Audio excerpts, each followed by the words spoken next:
নমস্কার বন্ধুরা, আমার চ্যানেলে আপনাদের স্বাগত। তো প্রতিদিনের মতো আজকেও একটা নতুন ধরনের ভিডিও নিয়ে এসেছি। আজ বানাবো আলু আর ঢেঁড়সের একটা দারুণ স্বাদের রেসিপি।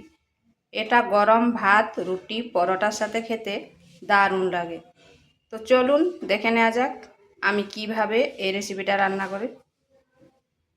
এখানে নিয়েছি ঢেঁড়সগুলোকে ভালো করে ধুয়ে নিয়েছি, এরপর কেটে নেব।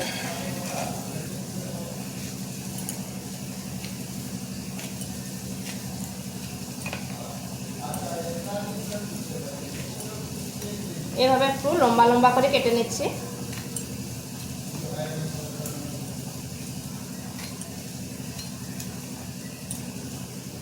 আমাদের এখানে রাস্তায় কাজ হচ্ছে, তাই একটা আওয়াজ হয়তো শুনতে পাচ্ছেন।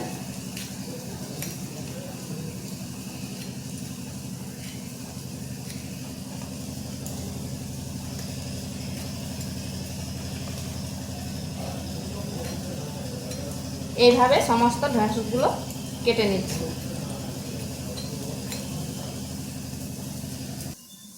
এখানে নিয়েছি দুটো মিডিয়াম সাইজের আলুগুলোকেও ছুলে নিয়েছি, কিন্তু ধুইনি। এরপর কেটে নিচ্ছি। আলুগুলোকে এইভাবে একটু লম্বা লম্বা করে কেটে নিচ্ছি। ঠিক এরকম কেটে নিয়েছি। আলুগুলোকে কাটার পরে ধুবো।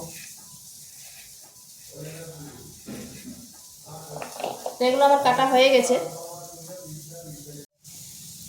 এখানে কড়াই বসিয়েছি। প্রথমে কড়াইতে তেল দিয়ে দিচ্ছি। দিয়ে দিচ্ছি কেটে রাখা আলুগুলো।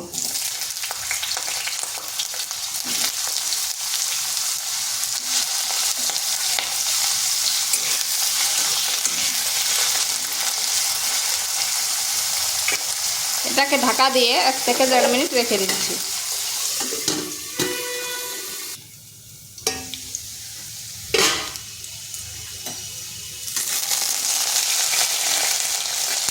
এখানে দিয়ে দিচ্ছি সামান্য হলুদ গুঁড়ো আর পরিমাণ মতো লবণ।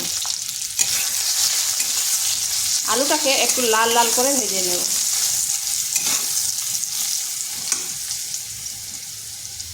আগে নুন দিলাম নি, কারণ তাড়াতাড়ি আলুটা গলে যাবে।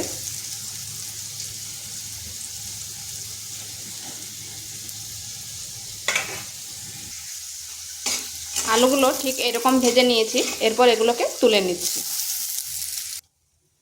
ওই তেলের মধ্যেই দিয়ে দিচ্ছি কেটে রাখা ঢেঁড়সগুলো।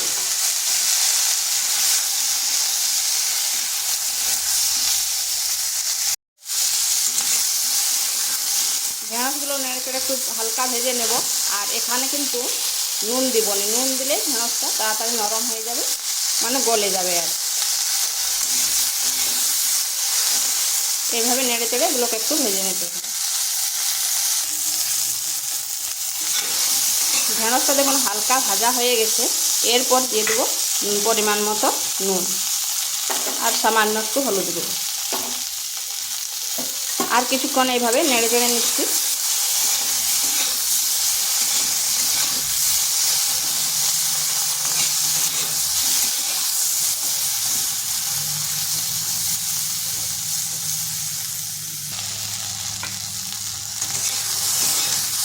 ঢেঁড়সগুলো ভাজা হয়ে গেছে, এগুলোকে তুলে নিচ্ছি। এখানে দিচ্ছি আর 2 চামচ তেল। দিচ্ছি 5 ফোড়ন, একটা তেজপাতা, একটা শুকনো লঙ্কা। দিচ্ছি পেঁয়াজ কুচি। পেঁয়াজটাকে এরকম করে নিয়েছি, একটু বড় বড় করে কেটেছি।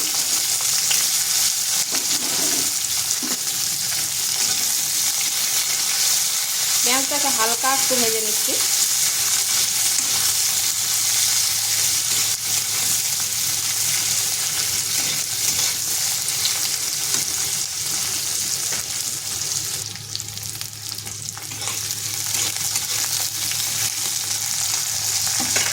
পেঁয়াজটা হালকা ভেজে নিয়েছি।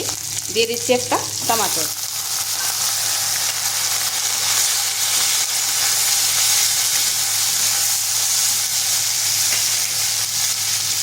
দিব পরিমাণ মতো নুন। নুনটা জেনে শুনে দেবেন, যেহেতু ঢেঁড়স আর আলুতেও দেওয়া ছিল সেটা আন্দাজ করে নুনটা দেবেন।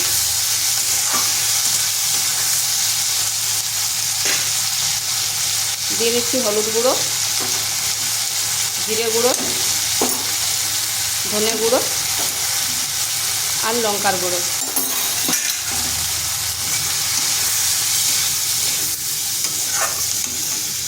এখানে সামান্য একটু জল দেব যাতে মশলাটা না পুড়ে যায়।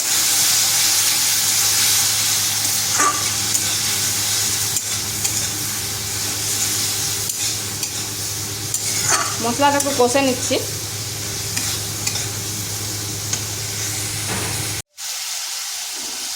মশলাটা কষানো হয়ে গেছে, এখন কড়াই থেকে তেল ছেড়ে যাচ্ছে।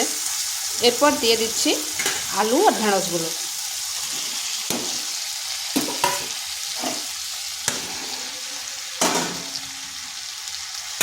এই আলু আর ঢেঁড়স ভালো করে মশলার সাথে কষে নিচ্ছি।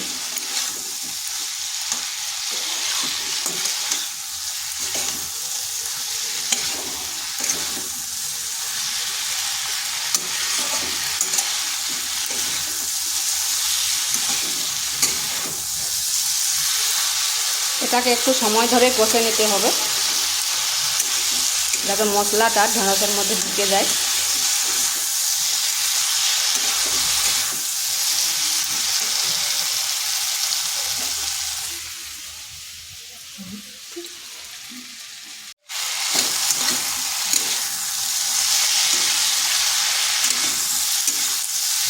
এটাকে বেশ কিছুক্ষণ এইভাবে কষে নিলাম। এরপর দিয়ে দেবো জল।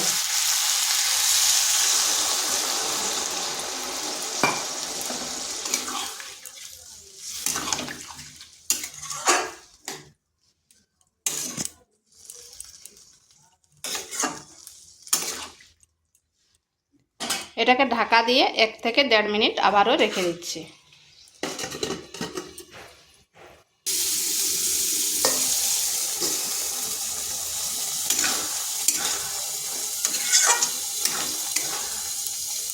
এটা হয়ে গেছে, দেখুন আলুগুলো খুব সুন্দরভাবে সেদ্ধ হয়ে গেছে। আর এখানে নুনটা একটু চেক করে নেবেন। দিয়ে দিচ্ছি সামান্য গরম মশলা।